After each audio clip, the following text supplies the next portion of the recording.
Hello everybody, thanks for tuning in. Again, I am hand-holding a camera, so pardon the shake.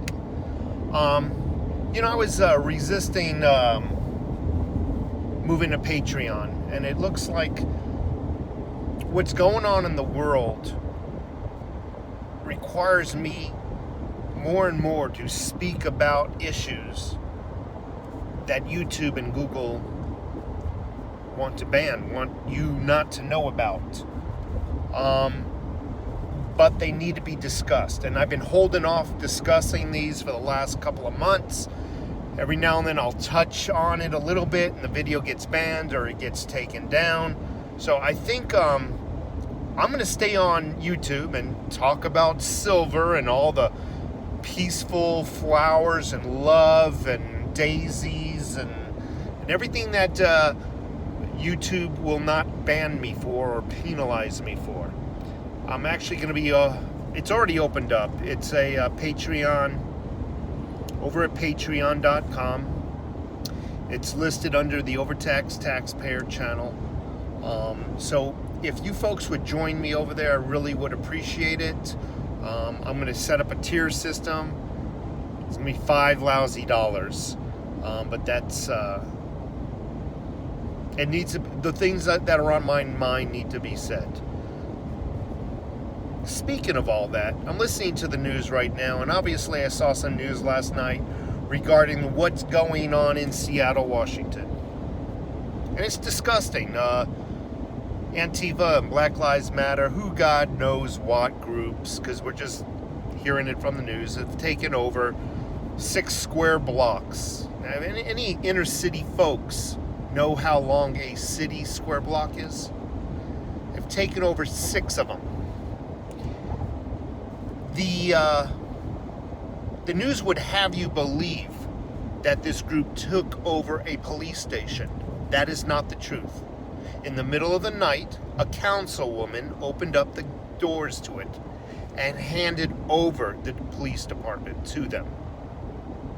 So you have local government siding with these groups and assisting them taking over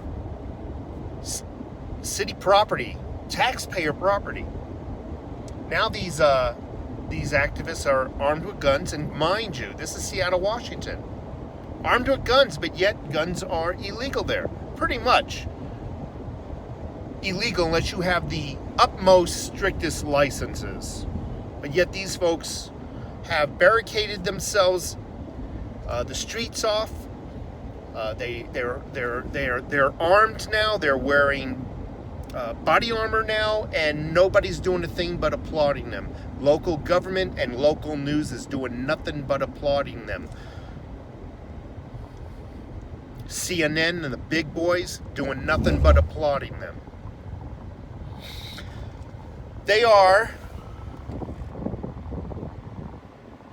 in addition to what they're doing, they are going around to some of the surrounding businesses and shaking them up. Just like the old mafia days. They'd go in, bang up some merchandise, and then say, sorry this happened, but I can tell you, we can offer you some insurance. You give us some money, and we can pretty much assure you that this is not going to happen again. That's what's going on. They're shaking down the local businesses that are surrounding that 6-block area. We'll burn your freaking store down unless we get some insurance money. We can ensure that your store won't be burned down. The same thing was happening back in the days of the mafia. In addition, I already mentioned that they cordoned off, fenced off, barriers, that 6-block area.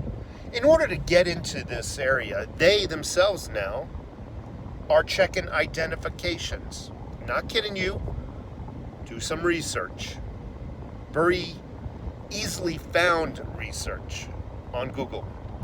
They're doing ID checks if you want to enter into their area. I find it comical considering these are the same groups that want to outlaw identification for voting. Folks, I'll see you over at Patreon. I really appreciate your time. Totally disgusting where this country's going.